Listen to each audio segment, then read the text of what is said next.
Hello, Giants fans, and welcome to a new edition of the Valentine's Views podcast here on Big Blue View Radio. Please subscribe if you're watching us on YouTube or wherever you listen to podcasts across the Big Blue View Radio network. All right, I'm joined today by a very special guest, host of the Ross Tucker Football Podcast, who you can check out on social media at Ross Tucker NFL. That, of course, is the one and only Ross Tucker. Ross, thank you very, very much for hopping on, giving me a couple minutes today. Of course, Ed. It is my pleasure. Have the Giants been in the news recently? Is there anything going on with them? Anything to talk about?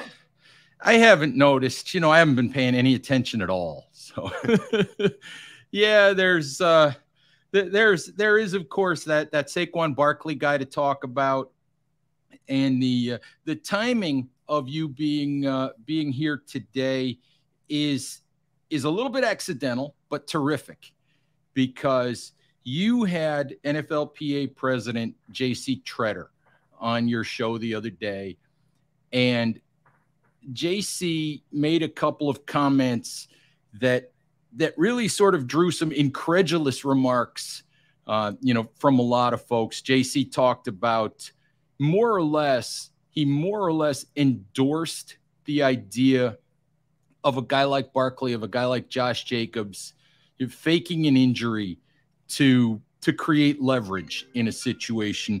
And I'm curious if you could just explain to folks what he said. And you had a very different reaction. So I just wanted you to talk about, in case folks hadn't seen it, wanted you to talk about your reaction to that.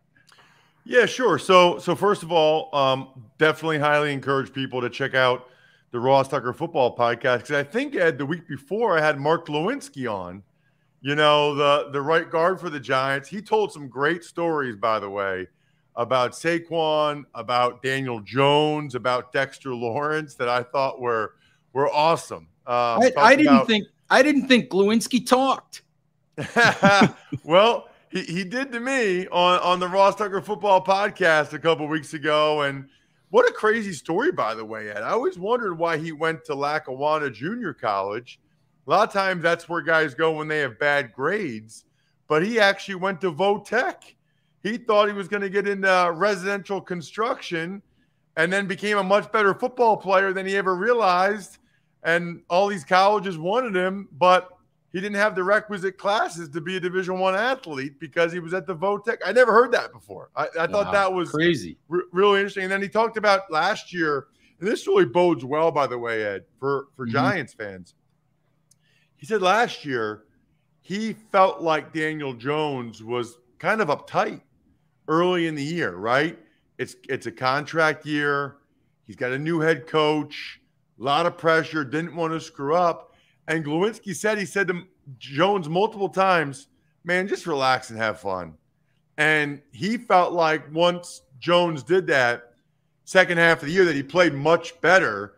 And now that Jones has the contract, now that he's second year in Daboll's system, a little bit more secure in what he's doing, I think he feels like, Daniel Jones will play even better than he did towards the end of last year, which I think bodes very well, obviously, for the Giants fans. Then he had some hilarious things to say about Dexter Lawrence. That's the thing that people don't realize, Ed, what it's like to hit a 350-pound man that moves like Dexter does. I don't recommend it. It's not. I'm not going to try it. Yeah. Don't try it at home. I mean, I remember Sam Adams and just how much that hurt your body. You're not supposed to do that. You're not supposed to try to stop a 6'4", 350-pound bowling ball from going where it wants to go, and yet that's the task against Lawrence. But I digress, Ed. You asked me about J.C. Tretter, okay? So I asked J.C. Tretter about what's become popular in recent years, Ed, somewhat popular, which is the idea of holding in. And when I say holding in, what that really means is you report to the team, you're there, but then either by agreement with the team, you don't practice, or you choose to believe that whatever ailment you're dealing with, because there's always some player that has something, that you're not going to practice through it, right? Whether you want to call that faking injuries, exaggerating injuries, that's really up to you. Which, by the way, just as an aside, Ed, because I've seen this on social media, a lot of fans have a huge problem with it, with the idea of a player faking or exaggerating an injury. Totally get it.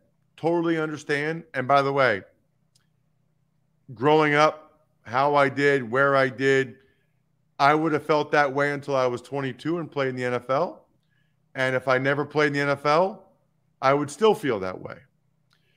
When you're actually in it, Ed, and you see how the sausage is made, and you see the borderline unethical, the way in which teams will treat players at times from a health standpoint, for whatever reason, but usually to save money or to get them to play through an injury, I have a really tough time imagining that you will find a current or former player that would have any issue with a player holding in. Now, I asked JC Treader about that, and he more or less said, listen, every player has to figure out how they can create leverage for themselves. And really, for most players, it's just withholding services. It's just not playing, because the Giants don't want to play games this year without Saquon Barkley. The Raiders don't want to play games this year without Josh Jacobs. The thing is, though, it doesn't make sense, Ed, for Saquon to do that, because he can't do that unless he's signed the tender. And if he's already signed the tender, then there's nothing he can gain at that point by holding in. So the timing of it does not work for Saquon. Frankly, and I don't remember, Ed, when Saquon got hurt or his injury history, but frankly, before his, at the start of his fourth year or at the start of his fifth year, that's when Saquon should have held in. I know he had the injuries and stuff, but if he had a good year, to try to get the contract that he wants, the only way he could try to use that as leverage now would be to say to the Giants, listen, I'm not reporting until 2 days before the first game. You're going to have to decide whether or not you're going to play me in that game. Might not be a good idea, because that's how people get injured. So do you want me to miss a game? If not, you better either give me $12 million on a one-year deal, or I'll play for 10.1 this year, but you have to agree not to tag me next year. So those are the two things that Saquon and his representatives can still try to accomplish in the negotiation with the Giants. But he is not in a scenario where a hold-in makes a lot of sense, unless his representatives wanted to intimate to the Giants that Saquon might end up being a little too banged up to play in the first couple games unless he gets X, Y, or Z. The problem with that, from my perspective, is that I guess it doesn't help him in the long run to get the deal that he's still seeking. So I don't know that sitting out games in any way, shape, sitting out games in any way, shape, or form doesn't help him get the long-term deal that he might be seeking. How does it hurt him? Well, it doesn't. Well, wouldn't it hurt his long-term value in terms of putting up numbers and going out there and I mean, people know what he is now, but just in terms of going out there and playing and putting up the big numbers and maybe convincing someone else to give him that money a year from now? So, first of all, in terms of him missing games, either not signing the tender or holding in, everyone would know that that was not a real injury or not a real concern, and that he was just doing it for contractual reasons. So the idea of people thinking that he's hurt, I don't think other teams would care much about that. I think they would know that it was a means to an end. And then that's what's so wild, Ed, about the running back position. I don't know that getting a bunch of touches this year and putting up big numbers, I don't really even know how much that helps him. I think you can make an argument he's better off not playing till the last 6 games. Now, I don't believe this, by the way, because it's $561,000 a week. Like, I think he should show up the day before the first game and get all of his $10.1 million. It's $561,000 a week. However, if we're talking strictly about his market value in 2024, an argument could be made that he only signs for the last 6 games. That way it still counts as a season and his contract doesn't toll. He could put up big numbers for the last 2 or 3 games, and potential suitors for him in free agency, they'll actually be happy, Ed, that he has less tread on his tire, that he's not coming off a season with 350 touches. That's why running back position is so unique. It's like the one position where if he has, let's say he has a huge year and rushes for 2,000 yards on 400 carries, that's great for the Giants for 2023. I don't know that it really affects Saquon's market value. On the one hand, it's the positive of, wow, he was really productive. On the other hand, it's like, man, guys coming off 400 touch seasons usually have a drop off the next year. Do we really want to invest in this guy?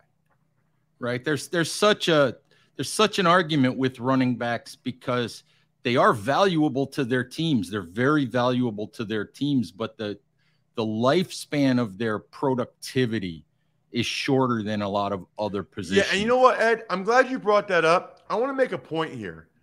And by the way, your viewers and listeners should really appreciate you. Ed emailed me like 3 or 4 times to come on this show. That's how you have to do it, Ed. That was awesome. Like, that's how you have to do it, because I get a lot of people that request once. So the follow-up was key. I annoyed you into coming on. That's what it is. I annoyed you into coming on. No, you know what? I am a person that I appreciate persistence.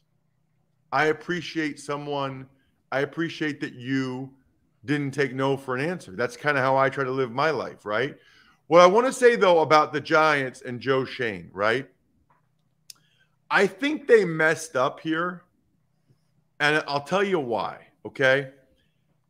I think on paper, especially given his injury history, on paper, it makes perfect sense. Tag him this year for $10 million, have him for the whole year, tag him again next year, $12 million, 12.2 or whatever, have him for that whole year. And then by then you move on or you draft another running back or whatever, right? Because what are the odds that Saquon's still explosive, still healthy, still productive in 2025? Totally get that mindset. What I would argue is they were close enough. Whether, I've seen reports that they offered him $22 million guaranteed and $11 million a year, right? And he wanted 13 and 25 million or whatever. What I would argue is they were close enough that I think it would have made sense to get that deal done. Give him another million a year if that gets it done. Give him $2 more million guaranteed if that gets it done, because the games are not played on paper. Like, the locker room matters. The vibe in the locker room, the feeling that the Giants are taking care of their guy. Now, look, they took care of Lawrence, they took care of Daniel Jones. The Giants are usually very good at that. But I just think we'll see. We'll see how it plays out. Maybe Saquon's angry and fired up and comes out and has a great year and he's motivated. Maybe it works out. I think, though, that the positive emotions from rewarding Saquon and getting that contract done, rather than having this distraction, this discussion, and the potential of him missing games, I think it would have been worth, the extra million a year, maybe even the extra $2 million per year, and certainly the extra $2 or $3 million guaranteed, because the games are not played on paper. They're played by real human beings that are in locker rooms and on the field. Understood. I was a little bit surprised myself that John Mara, knowing how John feels about Saquon, I was a little surprised that John didn't say, just put the extra $1 million or $2 million in there and let's do it. Yeah, I agree. Knowing John Mara and knowing how he feels about Saquon and what Saquon's represented for them a couple of years, when he's been healthy. But I would say kudos actually to John Mara for not stepping in and let Joe Shane. I mean, you hired him for a reason. Let him see what he can do. Absolutely. Hey, Ross, thank you very, very much for a few minutes. I know that that you're busy, and I know that you have a project that's near and dear to your heart that that you wanted to let people know about. So go ahead and do that. Well, I appreciate that, Ed. Please, a buddy of mine started this company. I've been helping him spread the word. It's called myfrontpagestory.com. And I'm just telling you, Ed, for any gift, for any loved one ever, even like a business colleague or someone retiring or whatever, it's unbelievable. It starts at $50. You talk to one of their writers on the phone for 10 minutes while you're driving, or you can fill out an email. They write the most unbelievable story about your wife or your mom or whoever. It looks like it's on the cover of the paper. Like it looks like on the cover of the Star Ledger or the New York Times or the Post or whatever. Beautiful framed pictures of them and the kids or them and you. And I've just seen so many people open these now, Ed, especially women, and they just start crying. I mean, they read the quote like, I never thank her enough for all the little things she does they just start crying and they hang it up in their house. It's like, I call it the gift that keeps on giving. So go to myfrontpagestory.com, check it out, throw your email in there. Even if you don't have a reason to get somebody a gift now, throw your email in there so that when they have a special for the holidays or Valentine's Day or Mother's Day or something, you get the big discount and you're way ahead of the game for any of those holidays. Again, it's myfrontpagestory.com, myfrontpagestory.com. All right. And folks, if you haven't checked it out, check out the Ross Tucker Football Podcast and follow Ross at Ross Tucker NFL on social media. Giants fans, thank you as always for listening. Please take care of each other, stay safe out there, and we'll talk to you soon. Bye-bye.